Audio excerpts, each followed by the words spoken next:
Give us your predictions, boys. First prediction of speed of Rush Duel. What ultra rare are we hitting? The one we want to see the least is Kuribot, because we already have 2 of it. All the others we don't have 2 of yet. So anything but Kuribot. Any of them but the stupid bot. And we're happy. There, oh, there, no! You can't do this on the first pack, man! There is no way you can do this on my first pack! Yep, it may be a new world, but some things never change. So Rush Duel has just been released in Duel Links, and I thought, what better way to start off this new world than just by building the absolute strongest possible deck list I could possibly think of, using quite possibly the strongest archetype in the game, and of course, one of the cheapest archetypes in the game, considering it's majority built from just the structure deck alone, meaning you don't really have to dig into the box all that much, and just means it's going to be a very cheap deck list, a very strong deck list, and if you're looking for something to take into your ranked ladders to just shit stomp your way through Rookie whilst your opponents activate Sparks, this is probably going to be a deck list to do it with.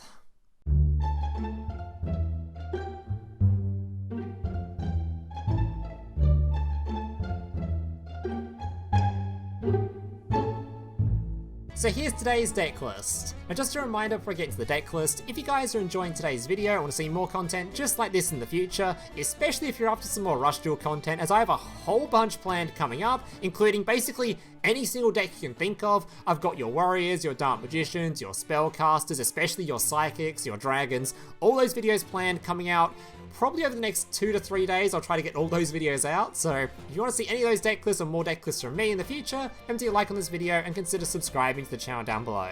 Alright, let's jump into this deck list.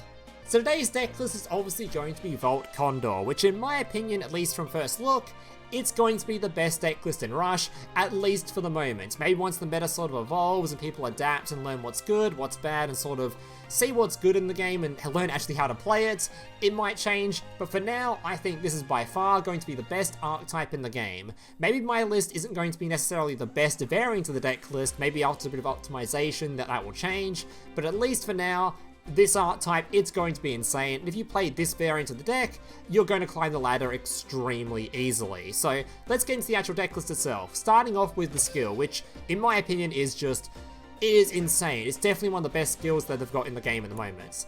This thing, basically, the skill can only be used if only monsters with 1400 or more attack in your deck are spellcaster type or winged beast type monsters. Pretty easy requirement to, fulfill. Can be only activated during the turn you have summoned a level 7 or higher monster. Very easy to fulfill. One face-up monster on your opponent's field becomes a light attribute until the end of the turn. If you have a face-up lightning Voltcondor on your field, you can add one level 4 or lower light attribute winged beast monster from your graveyard to your hand. So basically, you can summon out some monsters, use them as tribute fodder, activate your skill, bring back a card from your graveyard, change something to light, and then you can use that card you just discarded to then activate your Voltcondor's effect, which we'll talk about now. Alright, this is your boss monster for the deck list. Requirement: send one monster from your hand to the graveyard, so the card you just added back, for example. All face-up monsters in your opponent's field with the same attribute as the monster sent to the graveyard to meet the requirements lose attack and defense to the level of that monster sent to the graveyard, times 300 until the end of the turn. Basically nuking everything your opponent has down to extremely low stat lines, which in this game, if your opponent has low stat monsters, you're beating the absolute living shit out of them. So this card is really goddamn insane, especially with the skill to combo with it.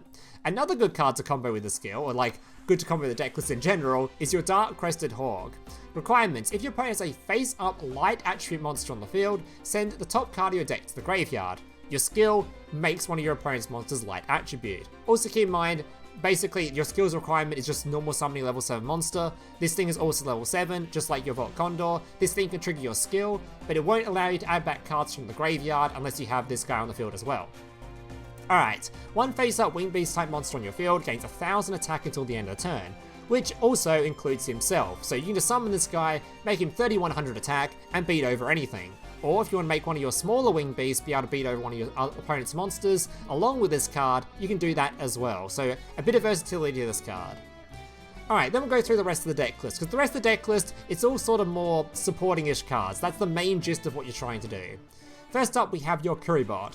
This card is pretty sick. If you have no other monsters on your field, pay 500 life points. Add 1 Kuribot from your graveyard to your hand. So essentially, if your opponent has wiped your field, which will happen quite a lot, because that's just how this game works, you attack, your opponent attacks, a lot of board wiping going on. Basically, you got nothing left, but one of your Kuribot's been sent to the graveyard for tribute or whatever reason. You can summon out another one whilst you have an empty field, add back that Kuribot, that's extra tribute fodder right there, and all you have to do is pay 500 life points for it, so a really good card for generating value.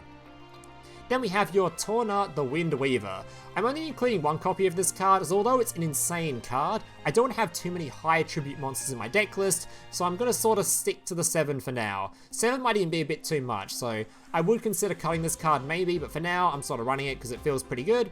But yeah, basically this card, send 1 card from your hand to the graveyard, change the battle position of 1 monster to your opponent's field, attack just changes it to defense position from attack position, for example. This card is insanely good because it can trade with literally anything. It's also pretty good in this particular deck list because I had a couple of scenarios where my opponent decided to just set a whole bunch of cards.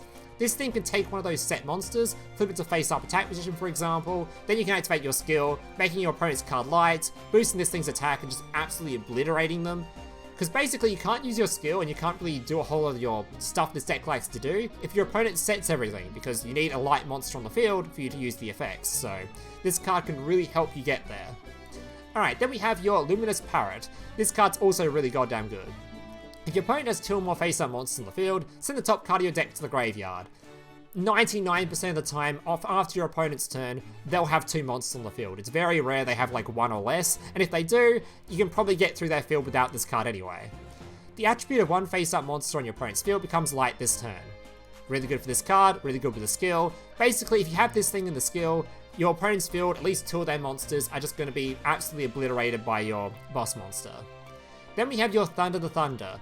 This card, it's not really required. If you want to run more spellcasters for more targets for Mystic Dealer, that's also an option. I just sort of run it because it's one of the best sort of normal summons in the game. This card can just trade with literally any other non-tribute monster in the game, and can also help you just get a little bit of damage in just because it's just an attack reducer. Send 1 card from your hand to the graveyard. 1 face-up monster on your opponent's field loses 300 attack until the end of the turn. I'm not super convinced of this card yet, but it is a light monster, so it goes pretty well with your Voltcondor's effect.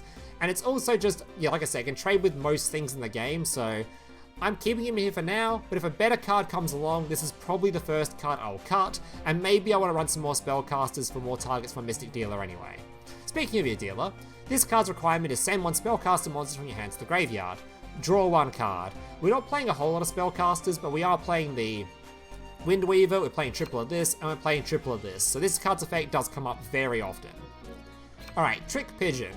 This card allows you to send 1 spell trap card from your hand to the graveyard to add one winged beast monster with 1500 more attack from your graveyard to your hand. Absolutely incredible. This thing recycles your boss monsters just as much as you would like.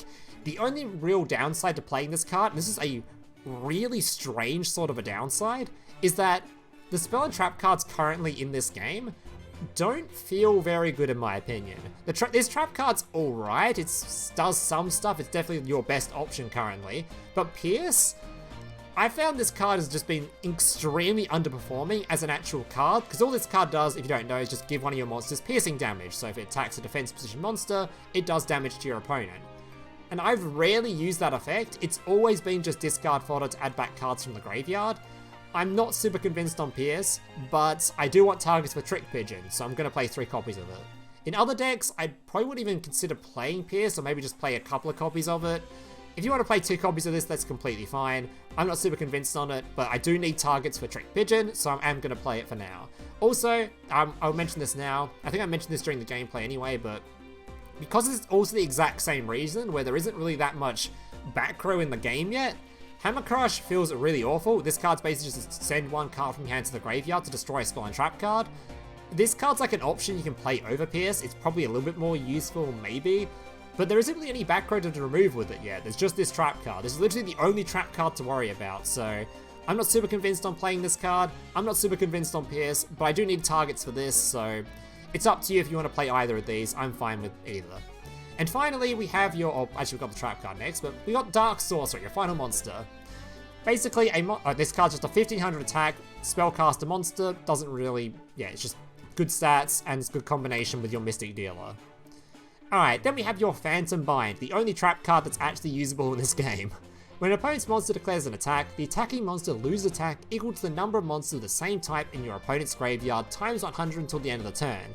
This card is insanely good against decks that are playing like mono, like if your opponent is playing only spellcasters or playing only wing beasts or whatever, this thing will do giga damage. It will be reducing your opponents by a shit ton, and it's basically the only actual good trap card in the game that actually has some sort of interaction between turns, so it's a 3-of in basically every single deck list you're going to build until something better comes along, and even when something better does come along, you're probably still going to play it because Pierce is going to be replaced before that. And that's basically it for the deck list. I am super new to building Rush Duel deck lists. Obviously the game just came out, so I have gotten, this is sort of a bit of a testing period. There's a lot of cards in here and in this deck list in particular that are probably swappable out. Like I said, Pierce is swappable, this thing's swappable, this dude's swappable, but everything else I'd say is pretty much optimal for how I'd build this deck list. And yeah, let's just jump into some gameplay and try it out on the ranked ladder.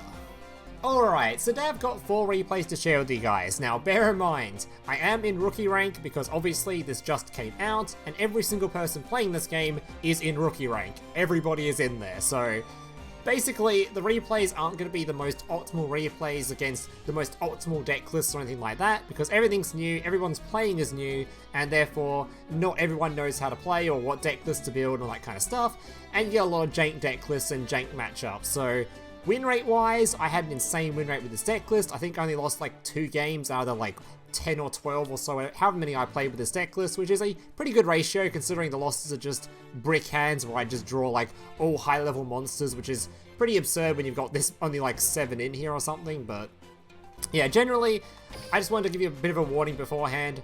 All these replays, they're not necessarily the greatest because, yeah, people don't know how to play the game yet, including myself, so. Alright.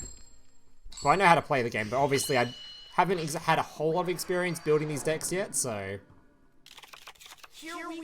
Alright. So up against the dude who's just going to summon a whole bunch of monsters. Looks like he's just playing, I don't know, whatever he could fit into his deck list. He's gone into the box though. He's got the Thunder. Alright, just summoning some monsters, making sure to empty out my hand as much as possible. Didn't actually draw any high level monsters this time though. Alright, no point really using the trap card because it turns out this guy's just using all different types, so they would reduce anyway. He's playing the Tortoise for some reason. Anyway, summon the Mystical Dealer, discard, summon another monster. Parrot's going to be changing this to a light attribute. That way this card can now attack boost this Parrot so we can beat over both monsters. I could have actually summoned the Condor here instead, which then would add back a card back from my graveyard as well. But then I just get less draw anyway, but I guess I could have summoned it. I don't know. It was a bit rough, because I wasn't able to beat over this card, whereas if I went for the Condor, I would have been able to beat over it. Alright, Thunder reducing the attack, Tribute summoning, using my Windweaver to change a defense position monster to attack position, so I can then change that to being a light attribute as well. Now I can beat over all 3 monsters and still keep this card in hand for future turns, so my opponent actually does summon something worth removing.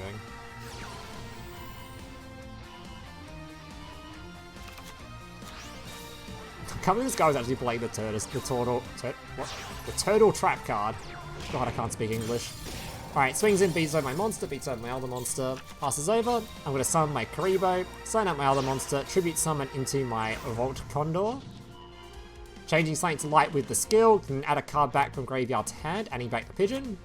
Can summon the Pigeon, discarding a spell card to add back another Voltcondor. Discarding the Condor to reduce the attack, boosting the attack, setting my other cards, and then beating him for 1 billion damage. Yeah, so hopefully from just that duel alone, just the second part of it, the first part was a bit iffy in my plays, but the second part, it looked insanely good, just what it was doing. The skill itself is really, really, really strong, so yeah, hopefully you get a good gist of just how good this deck can be. Even if my deck list isn't necessarily the highest optimal version of the deck list yet, because yeah, we're all pretty new to playing Rush Duel and pretty new to the cards, but hopefully it gives you a good gist of what you should be playing.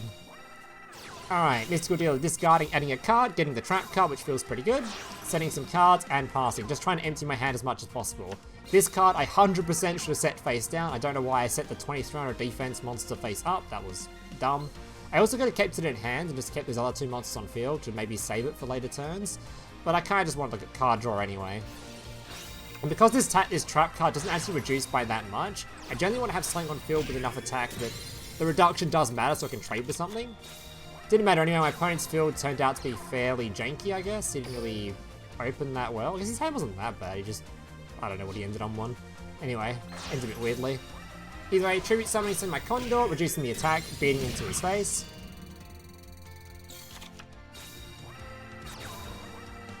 Summoning some stuff, Tribute Summoning a Dark Magician. I'm going to Phantom Bind that so I can trade with it, and he just concedes immediately. Alright, next up we have Mr. Slam over here.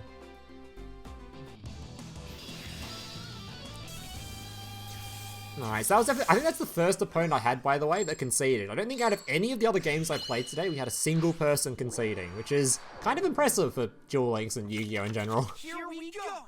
Get ready for the rush! Alright, so setting a whole bunch of stuff and just chilling with my Crested Hawk in hand. I'm not super convinced on this card, by the way, this Hammer Crush thing. It feels pretty bad. Because this is the only back row being played currently, and it's not even that strong a back row. This deck list most of the time can beat through this thing anyway, so it just stops you taking a bit more damage. Unless you're up against a pure deck, because sometimes, like, I'm up against this guy, for example, I think was all Spellcaster. It feels pretty good against that. I say that as he summoned a Fiend Monster, or sent a Fiend Monster to the grave. Alright, Tribute Summoning out my Lightning Shift, or using my Lightning Shift, changing it to Light, sending a card to Graveyard, boosting my attack, beating him in the face. Not the greatest hand, I've seemed to have just drawn all my Lightning Hawks, but thankfully my opponent didn't draw a whole lot either. Alright, Tribute Summoning out another Hawk, Tribute Summoning out again. At this point, I'm literally just trying to empty my hand as much as possible. Gonna use the Pierce, hoping to hit Slank with low defense. I missed. Admittedly, I probably should have kept this, I should have kept this Voltcondor in hand, because I didn't realize that the way the skill works is, I thought the skill, let me see, I actually haven't activated the skill, have I? There it is. I thought the skill worked in that this second part, the, you can add 1 level 4 lore light attribute wing beast monster from your graveyard to hand if you control Light Condor, would work if I didn't use the first part. I thought it was just first effect, full stop, second part you can use as well, but that's not how it works. You have to use all the effect at once, so this card I wasn't able to add a card back from hand to graveyard to hand. I should have just summoned this thing instead. It was definitely a misplay. Especially considering that card is just way more valuable. That's fine, Dealer's going to be discarding, giving me a hold of Thunder, discarding, Tribute Summoning, Lightning Shifting, double boosting the attack of both my monsters by 1,000. And this is what I mean, by the way, by this trap card isn't that great, because he has the trap card. Reduces the attack, it's not even enough, because a lot of your monsters are just going to get over 3,000 attack no matter what sort of deck you're playing, so I don't really like the back removal card too much at the moment. And that's actually enough for lethal.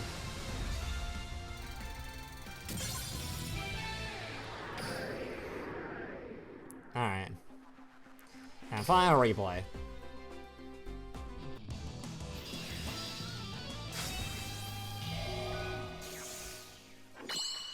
Alright, this is yet another rank up game. Here we go! Get ready for the rush! Get ready for the rush! Alright, Mystic Dealer discarding, going my 2 birdies, just setting some cards and passing, keeping this thing in attack in case I can trade over Slant with the Phantom Bind. Maybe he swings a high attack into this and a lower attack into this and I can trade with it. Unfortunately, I don't think that's what happened. He just summons a lot of monsters, all with enough attack where using this wouldn't have done anything. This thing turns out to be a Pyro, not even a Spellcaster, so not worse. I'm not just going to reduce attack, I'm going to save my trap to actually try to trade with something. Alright, Parrot, and we're sending a card, using these 2 to go into my booty. Activating my Pierce, literally just trying to empty my hand at this point. I'm not super impressed with Pierce as a card as a whole. I'm literally only running it as an extra discard for my Pigeon to try to add cards back. Not super convinced on it, so if you want to run 2 off the Pierce instead of 3, yeah, that's completely fine, especially considering, yeah, I'm pretty sure it's only really good as a discard fodder most of the time anyway. It can lead to some lethals, but most of the time it's just discard fodder. Alright, 7's Ray Magician, Phantom Bind, going to be reducing the damage because I've got 2 other copies of it anyway. Speaking of the Pigeon and the Pierce, discarding the Pierce, adding back my Hawk. Normal Summoning, Tribute Summoning, Lightning Shift, going to be changing something to Light, adding back the bird. The bird can then change something else to Light, Discarding, reducing everything, and hitting him in the face. And we still got a little bit of follow-up on the following turn as well. Hammer Crush. Again, did a whole lot of nothing like it normally does. And yeah, that's just lethal on field. Discarding, grabbing, hitting him in the face, and he's done today. Alright guys, that's going to do it for today's replays. Hope you guys enjoyed them. Again, I do apologise that the replays are currently only in rookie rank. I'll try to climb up a few ranks as we go through the videos, because there's plenty of decks for me to try out and test out and all that kind of stuff. I'm sure I'll climb fairly quickly through those ranks and hopefully get some better matchups so people actually sort of get the cards and learn how to play the decks. So, hope you guys enjoyed anyway. If didn't, do a like, subscribe. Plenty of Rush Duel content coming, and I mean plenty. I have like 4 or 5 different decklist videos I'm be uploading over the next coming days, so remember to subscribe. Thank you guys for watching, hope to see you in the next one, and laters. Hey, big brother, can I watch SpongeBob? Shut up, Mokuba. I'm busy flagging YouTube videos to compensate for the fact that I have an extremely small penis. Oh.